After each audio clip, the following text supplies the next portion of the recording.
mobilizazio eguna dugu Euskal Herrian, greba eguna, eta Bildu Bizkaiko batzarkideak kalean gaude langileriarekin.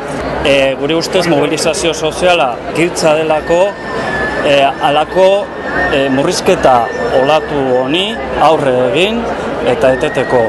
Bildutik esan nahi dugu, badagoela alternatibarik proposatzen diguten eredu honen aurrean, eta alternatiba horren alde egiteko prest egongo garela, eta lan egingo dugula aurrerantzean ere. Gizarte parte hartzean oinarritutako ekonomia baten alde egiteko, eta ez multinazionalen aginduetara. Lan produktibo eta erreproduktiboaren bidezko banaketa baten alde.